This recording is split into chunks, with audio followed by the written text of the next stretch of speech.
বিসমিল্লাহির রহমানির রহিম। আমি সালমা বানু, সহকারী অধ্যাপক, রাষ্ট্রবিজ্ঞান। পৌরনীতি বিষয়ে সকল শিক্ষার্থীদের অনলাইন ক্লাসের আহ্বান জানাচ্ছি। তো শিক্ষার্থীরা, তোমরা সবাই কেমন আছো? আশা করছি সবাই ভালো আছো। তো আজ আমি পৌরনীতি ও সুশাসন বিষয়ের প্রথম পত্রের ৪র্থ অধ্যায়ের উপর তোমাদের একটা লেসন দিব। তো ৪র্থ অধ্যায় তোমরা সবাই বই বের করো। দেখো, ৪র্থ অধ্যায় আছে ই গভর্নেন্স ও সুশাসন। মানে টপিকস কি? ই গভর্নেন্স ও সুশাসন। তার মানে দুটোর সাথে অনেক মিল আছে, দুটো জিনিস ওতপ্রোতভাবে জড়িত। তো আমরা দেখছি যে বর্তমান যুগ কিন্তু বিজ্ঞানের যুগ। বিজ্ঞানের নতুন নতুন আবিষ্কার মানুষের চিন্তা ভাবনা, ধ্যান ধারণা, জীবনযাত্রা এবং চিকিৎসা শাস্ত্র সহ সকল বিষয়ে কিন্তু অনেক পরিবর্তন এনেছে। এই পরিবর্তনকে জনগণের কল্যাণে কাজে লাগানোর জন্য কিন্তু প্রযুক্তির বিকাশ বা ব্যবহার। তো আমরা আজকে দেখব ই গভর্নেন্স ও সুশাসন কি। তা তোমাদের আসলে প্রথমে আগে ই গভর্নেন্স এর ধারণাটা দিতে হবে। ই গভর্নেন্স বিশ্ব ব্যাংক একটা সংজ্ঞা দিয়েছে ই গভর্নেন্স এর। সেখানে বলা হয়েছে ই গভর্নেন্স বলতে সরকারি তথ্য প্রযুক্তি ব্যবহারের মাধ্যমে জনগণ, ব্যবসায়ী এবং সরকারের অন্যান্য শাখার মধ্যে যোগাযোগের সক্ষমতাকে বোঝায়। তাহলে ই গভর্নেন্স কি? ই গভর্নেন্স বলতে আমরা কি বুঝছি? যে সরকারি তথ্য প্রযুক্তি ব্যবহারের মাধ্যমে জনগণ, ব্যবসায়ী এবং সরকারের অন্যান্য শাখার মধ্যে যোগাযোগের যে সক্ষমতা, তাকে বলছে ই গভর্নেন্স। এই সংজ্ঞাটা দিয়েছে কে? বিশ্ব ব্যাংক এই সংজ্ঞাটা দিয়েছে। এরপর দেখো, জাতিসংঘ কিন্তু ই গভর্নেন্স এর একটা সংজ্ঞা দিয়েছে। সেখানে বলা হয়েছে ই গভর্নেন্স হচ্ছে সরকারি তথ্য ও সেবা ইন্টারনেট ও ওয়ার্ল্ড ওয়াইড ওয়েবের মাধ্যমে জনগণের নিকট পৌঁছানোর ব্যবস্থাই হলো ই গভর্নেন্স। তাহলে সরকারি তথ্য ও সেবা ইন্টারনেট এবং ওয়ার্ল্ড ওয়াইড ওয়েবের মাধ্যমে জনগণের নিকট পৌঁছানোর ব্যবস্থা হলো ই গভর্নেন্স। তো ই গভর্নেন্স কিন্তু আমরা সংক্ষেপে বলি। এই ই গভর্নেন্স এর পুরোটা হচ্ছে ইলেকট্রনিক গভর্নেন্স। একে আমরা অনলাইন গভর্নেন্স বা তথ্য প্রযুক্তি গভর্নেন্স বা সরকার বলতে পারি। তো এই ই গভর্নেন্স বলতে তাহলে তোমরা বুঝতে পারছো যে সরকার ইন্টারনেট ব্যবহারের মাধ্যমে সরকারি তথ্য সেবা জনগণের কাছে পৌঁছানোটাই হচ্ছে ই গভর্নেন্স। তাহলে ই গভর্নেন্স সম্পর্কে তোমাদের ধারণা হলো। কি ধারণা হলো? যে সরকারের বিভিন্ন তথ্য সেবা ইন্টারনেটের মাধ্যমে জনগণ যখন পায় তখন আমরা তাকে বলি ই গভর্নেন্স। এর ডিটেলস হচ্ছে ইলেকট্রনিক গভর্নেন্স, যাকে কি বলা হয়? প্রযুক্তিমূলক তথ্য প্রযুক্তি সরকার বা অনলাইন সরকারও বলা হয়। গভর্নেন্স মানে কি? তোমরা আগে জেনেছো গভর্নেন্স মানে সরকার। তোমরা সুশাসন করেছো, তখন তোমাদের বলা হয়েছিল গুড গভর্নেন্স বা সুশাসন। এই ই গভর্নেন্স এর সাথে কিন্তু সুশাসনের খুবই ঘনিষ্ঠ সম্পর্ক রয়েছে। তো এখন দেখা যাচ্ছে যে ই গভর্নেন্স একটা খুব সুন্দর সংজ্ঞা প্রদান করেছেন ভারতের অন্ধ্রপ্রদেশের একজন মুখ্যমন্ত্রী। ওনার নাম চন্দ্রবাবু নাইডু। উনি বলেছেন, খুব সংক্ষেপে উনি এই গভর্নেন্সকে খুব সুন্দরভাবে ব্যাখ্যা করেছেন। সেখানে উনি বলেছেন যে স্মার্ট, এই স্মার্ট শব্দটার পুরোটা হচ্ছে যে এতে সিম্পল, এতে মোরাল, এতে অ্যাকাউন্টেবল, আরতে রেসপন্সিভ, আর টিতে ট্রান্সপারেন্ট। তাহলে সহজ সরল কি কি ধরনের সরকার এই গভর্নেন্স, উনি থেকে এতে বিশ্লেষণ করলেই আমরা পেয়ে যাচ্ছি। সিম্পল মানে কি? সহজ সরল। আর মোরাল, নৈতিক আদর্শপূর্ণ। আর অ্যাকাউন্টেবল মানে জবাবদিহিমূলক। আর রেসপন্সিভ মানে দ্রুত সাড়া প্রদানকারী।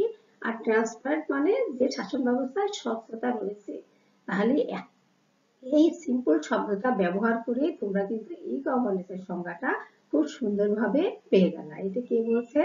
ভারতের অন্ধ্রপ্রদেশের মুখ্যমন্ত্রী চন্দ্রবাবু নাইডু ই গভর্নেন্সকে সুন্দর একটা সংজ্ঞা প্রদান করেছেন, যাকে উনি স্মার্ট বলে অভিহিত করেছেন। তাহলে স্মার্ট হচ্ছে সিম্পল, মোরাল, অ্যাকাউন্টেবল, রেসপন্সিভ এবং ট্রান্সপারেন্ট। তাকে আমরা বলছি যে ই গভর্নেন্স বা ইলেকট্রনিক গভর্নেন্স বা ইলেকট্রনিক সরকার। এই গভর্নেন্স কিভাবে কার্যক্রমটা পরিচালনা করে? বিভিন্ন তথ্য ইন্টারনেটের মাধ্যমে পাঠায়। যেমন সরকারের বিভিন্ন তথ্য, যে কোনো জাতীয় দিবস, তারিখ বা যা কিছু হলো সেটি ইন্টারনেটের মাধ্যমে জনগণের কাছে পাঠায় ই গভর্নেন্সের মাধ্যমে। আর সরকারের বিভিন্ন প্রতিষ্ঠানের সাথে দ্বিমুখী, সরকার ও বিভিন্ন প্রতিষ্ঠানের মধ্যে দ্বিমুখী যোগাযোগ। এখানে কি হয়, যে এই প্রক্রিয়ায় যে কোনো ব্যক্তি বা প্রতিষ্ঠানের সাথে ইন্টারনেটের মাধ্যমে তারা যোগাযোগ বা ইন্টারনেটের সংলাপে বসে তাদের সমস্যা এবং মন্তব্য অনুরোধ তারা জানাতে পারে। তো এইভাবেই দ্বিমুখী যোগাযোগ স্থাপন করে। 3 নম্বর পয়েন্ট হচ্ছে বিভিন্ন ধরনের লেনদেন পরিচালনা। যেরকম টাকা পয়সার লেনদেন, যে কয়েকদিন আগে দেখো কর মেলা চলে যাচ্ছে, এখনো চলছে কর মেলা, এই কর মেলা রিটার্ন জমা দেওয়া যায়। আবার যে তোমরা আবেদনপত্র গ্রহণ করো এবং জমা দাও, সেখানেও এইভাবে লেনদেন, বিভিন্ন প্রক্রিয়ায় অর্থ লেনদেন করা যায়। আর 4 নম্বর হচ্ছে সরকার পরিচালনায় প্রত্যক্ষ জনগণ অংশগ্রহণ করতে পারে। যেহেতু সরকারের নীতি সম্পর্কে জানতে পারে, সেজন্য জনগণ সরাসরি অংশগ্রহণ করতে পারে। তাহলে এই হলো ই গভর্নেন্সের কার্যক্রম কিভাবে পরিচালিত হচ্ছে। বিভিন্ন তথ্য ইন্টারনেটের মাধ্যমে সরকার জনগণের কাছে পাঠায় দেয়, বিভিন্ন তারিখ বা দিন বা কোনো নাম পরিবর্তন, যাই হোক না, এটা তথ্য ইন্টারনেটের মাধ্যমে জনগণের কাছে পৌঁছে যায়। আর সরকার ও বিভিন্ন প্রতিষ্ঠানের মধ্যে দ্বিমুখী যোগাযোগ, জনগণ ওয়েবসাইটে প্রবেশ করে তাদের মতামত এবং তাদের সমস্যা সম্পর্কে বলতে পারে। 3 নম্বর হচ্ছে বিভিন্ন ধরনের লেনদেনও পরিচালনা করতে পারে ইন্টারনেটের মাধ্যমে। যেরকম তোমরা ভর্তি হয়েছো যখন, তখন অনলাইনের মাধ্যমে তোমরা কাজ করেছো, এটাও একটা ইন্টারনেটের কাজ বা ই গভর্নেন্স কার্যক্রম। 4 নম্বর হচ্ছে সরকার পরিচালনায় জনগণ প্রত্যক্ষভাবে অংশ নিতে পারে। এভাবে ই গভর্নেন্স কার্যক্রম পরিচালনা করে। এরপর দেখা যাচ্ছে ই গভর্নেন্সের উদ্দেশ্য।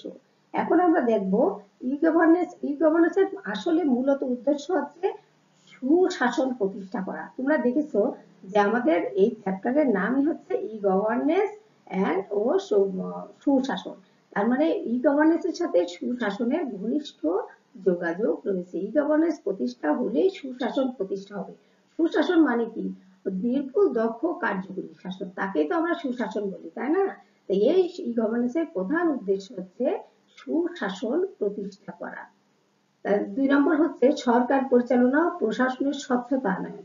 ই গভর্নেন্সের অন্যতম প্রধান লক্ষ্য হচ্ছে স্বচ্ছতা আনয়ন। স্বচ্ছতা মানে কি? সবকিছু পরিষ্কার, জনগণ জানতে পারবে।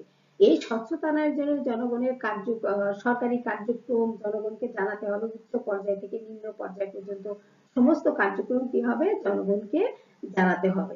এবং জনগণ এই কাজগুলো জেনে তারপরে কি হবে, তাদের মতামত প্রকাশ করতে পারবে। এভাবে স্বচ্ছতা আনয়ন করা ই গভর্নেন্সের অন্যতম উদ্দেশ্য। 3 নম্বর হচ্ছে প্রশাসনকে গতিশীল করা। তাহলে প্রশাসন যখন জনগণ জানবে, স্বচ্ছতা আনবে, জবাবদিহিতা বাড়বে, তখন কিন্তু প্রশাসন গতিশীল হবে। আর প্রশাসন গতিশীল হলে কি হবে, সুশাসন প্রতিষ্ঠা হবে। তাহলে এই গভর্নেন্সের প্রথম পয়েন্ট কি, সুশাসন প্রতিষ্ঠা করা। দ্বিতীয় হলো সরকার পরিচালনা ও প্রশাসনের স্বচ্ছতা আনয়ন করা। 3 নম্বর প্রশাসনকে গতিশীল করা। 4 নম্বর দ্রুত জনগণের নিকট সেবা পৌঁছে দেওয়া। তা এখন তোমরা তো জানোই যে আগে যে ম্যানুয়াল পদ্ধতিতে যে কাজ কামগুলো হতো, সেখানে চিঠি ড্রাফট করতে হতো, সেই চিঠি জনগণের কাছে পাঠাতে হতো, তারপর জনগণ সরকারের কার্যক্রম সম্পর্কে, প্রয়োজনীয় কার্যক্রম সম্পর্কে জানতো। কিন্তু ইন্টারনেটের মাধ্যমে দেখা যাচ্ছে যে এগুলো আর করা লাগে না। ইন্টারনেটের মাধ্যমে তারা সেই, যেরকম তোমরা দেখো যে বিভিন্ন টিকা দিবস তোমাদের মোবাইলে চলে আসছে বা নেটের মাধ্যমে তোমরা জানতে পারছো, বা সরকারের বিভিন্ন কার্যক্রম তোমরা ইন্টারনেটে ঢুকে দেখতে পাচ্ছ, দ্রুত সেবা পৌঁছে যাচ্ছে। আর 5 নম্বর হচ্ছে দক্ষ ও সাশ্রয়ী পন্থায় পৌঁছে দেওয়া। সাশ্রয় মানে কি? কম পয়সা লাগবে। আর দক্ষ মানে যে নির্ভুল ভাবে যে কাজ দক্ষতার সাথে সম্পন্ন করা যায়। তো এই দক্ষ সাশ্রয়ী পন্থায় কিন্তু ইন্টারনেটের মাধ্যমে সেবাটা পৌঁছে যায়। এতে সময় যেমন বাঁচে, শ্রমও তেমন বাঁচে, তেমন খুব দ্রুততার সাথেও কাজ হয়। এভাবে কিন্তু ই গভর্নেন্স তার দক্ষতার সাথে সেবাটা জনগণের কাছে পৌঁছে দিতে পারে এবং এর ফলে কি হয়, সুশাসন প্রতিষ্ঠিত হয়। 6 নম্বর পয়েন্ট হচ্ছে সরকারি তথ্য সেবা দ্রুত ছড়িয়ে দেওয়া। সরকারের যে সমস্ত তথ্য আছে, নতুন নতুন যে তথ্য আছে, সেগুলো এবং সেবা দ্রুত ইন্টারনেটের মাধ্যমে ছড়িয়ে দেওয়া। এগুলো দ্রুত ছড়িয়ে দিলে জনগণও সচেতন হয় এবং সরকারের সমস্ত কার্যক্রম সম্পর্কে তারা জানে এবং এতে সুশাসন প্রতিষ্ঠিত হয়। তাহলে ই গভর্নেন্সের প্রথম পয়েন্ট হচ্ছে সুশাসন প্রতিষ্ঠা করা, দ্বিতীয় সরকার পরিচালনা প্রশাসনের স্বচ্ছতা আনয়ন করা, 3 নম্বর প্রশাসনকে গতিশীল করা, 4 নম্বর দ্রুত জনগণের নিকট সেবা পৌঁছে দেওয়া, 5 নম্বর দক্ষ সাশ্রয়ী পন্থায় সেবা পৌঁছে দেওয়া, 6 নম্বর সরকারি তথ্য সেবা দ্রুত ছড়িয়ে দেওয়া। তারপরে দেখো দেশ পরিচালনায় জনগণের 7 নম্বর দেশ পরিচালনার ক্ষেত্রে জনগণের ব্যাপক অংশগ্রহণ। দেশ পরিচালনা যেহেতু জনগণ সরকারি কার্যক্রম সম্পর্কে জানে, সেজন্য দেশ পরিচালনার ক্ষেত্রে জনগণের অংশগ্রহণের ব্যাপকতা বেড়ে যায়।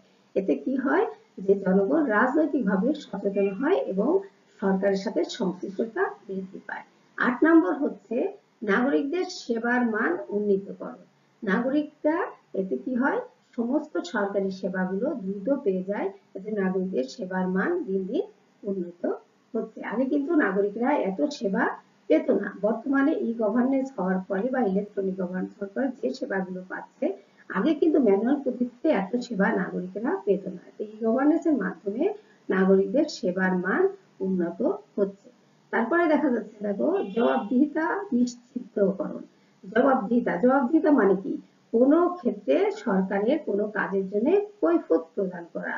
যেহেতু সরকার স্বচ্ছভাবে কাজ করছে এবং জনগণের স্বচ্ছতার কারণে জনগণ কিন্তু সবকিছু সম্পর্কে জানতে পারছে, এই জন্য তারা জবাবদিহিতা সরকারের জবাবদিহিতা নিশ্চিত হচ্ছে। তার সঙ্গে জবাবদিহিতা নিশ্চিত করা হচ্ছে ই গভর্নেন্সের একটা উদ্দেশ্য। 10 নম্বর হচ্ছে তথ্য প্রবাহে অবাধ স্বাধীনতা সৃষ্টি করা। তথ্য প্রবাহ কিন্তু সবার কাছে যাচ্ছে, জাতি ধর্ম বর্ণ নারী পুরুষ সবাই নির্বিশেষে যে ইন্টারনেট ব্যবহার করছে সেই দেখা যাচ্ছে তথ্য পাচ্ছে, যা আগে এই অবাধ তথ্যটা ছিল না। যে কেউ হয়তো জানতো মুসলিমের লোক, কেউ হয়তো তথ্য পেত না। এই তথ্য প্রবাহে অবাধ স্বাধীনতা প্রতিষ্ঠা হচ্ছে এই ই গভর্নেন্সের উদ্দেশ্য। এতে কি হচ্ছে 11 নম্বর পয়েন্ট গণতন্ত্রের ভিত্তিকে মজবুত হচ্ছে। যেহেতু সরকারের কার্যক্রম সম্পর্কে জনগণ জানছে, সেজন্য জনগণ কি হচ্ছে সচেতন হচ্ছে এবং জনগণের মতামতও সরকার জানতে পারছে। এইভাবেই জনগণের ভিত্তি, এই গণতন্ত্রের ভিত্তি সুদৃঢ় হচ্ছে। গণতন্ত্র মানে কি? যে শাসন ব্যবস্থায় জনমতের প্রাধান্য পরিলক্ষিত হয় এবং জনমতের দ্বারা পরিচালিত হয় তাকে বলা হয় গণতন্ত্র। এই গণতন্ত্র means the government of the people, by the people and for the people. এই যে গণতন্ত্র সবকিছু জনগণের জন্য, এই গণতন্ত্রের ভিত্তিকে সুদৃঢ় বা মজবুত করা হয় ই গভর্নেন্সের উদ্দেশ্য। 12 নম্বর হচ্ছে শাসন ব্যবস্থাকে সহজ ও উন্নত করা। তাহলে এই শাসন ব্যবস্থা যে এতে যে দিন দিন জনগণের কাছে যেহেতু পৌঁছে যাচ্ছে, শাসন ব্যবস্থাও তাদের কার্যক্রম সহজ সরলভাবে পরিচালিত করতে পারছে এবং উন্নত মানের সেবা প্রদান করছে। এগুলোই হচ্ছে ই গভর্নেন্সের উদ্দেশ্য। তাহলে আমরা আজকে কি কি পড়লাম? আজকে পড়লাম ই গভর্নেন্স কি? ই গভর্নেন্স মানে ইলেকট্রনিক গভর্নেন্স। ইলেকট্রনিক মিডিয়ার মাধ্যমে যে গভর্নেন্স কাজ করে বা ইন্টারনেটের মাধ্যমে জনগণের কাছে যে পদ্ধতিতে সেবা পৌঁছে দেওয়া হয় তাকে বলা হয় ই গভর্নেন্স বা ইলেকট্রনিক গভর্নেন্স। যেহেতু বিজ্ঞানের জয়যাত্রার যুগ এখন, এই বিজ্ঞানকে জনগণের কল্যাণে কাজে লাগানোর জন্যই কিন্তু আমাদের প্রযুক্তির বিকাশ এবং সেখান থেকেই ই গভর্নেন্সের সৃষ্টি এবং এই ই গভর্নেন্সের সাথেই কিন্তু সুশাসনের ঘনিষ্ঠ সম্পর্ক রয়েছে। তো তোমরা এই অধ্যায়টা তোমরা আমার চেয়েও অনেকেই ভালো জানো ই গভর্নেন্স সম্পর্কে, যেহেতু তোমরা আধুনিক যুগের ছেলে মেয়ে, তোমরা এই সম্পর্কে বেশি দক্ষ। তবুও তোমরা বই ভালো করে পড়বা এবং এই ক্লাসটা সুন্দর মতো পড়তে হবে, কেননা এটাই তোমাদের কিন্তু অনেক গুরুত্বপূর্ণ একটা চ্যাপ্টার। তো আজকে ই গভর্নেন্স সম্পর্কে এখানেই শেষ করলাম। তোমরা সবাই সুস্থ থাকো, ভালো থাকো। আগামী ক্লাসে ইনশাল্লাহ আবার কোনো টপিক নিয়ে তোমাদের সাথে আবার দেখা হবে। সে পর্যন্ত সবার সুস্থতা কামনা করে শেষ করছি। আল্লাহ হাফেজ।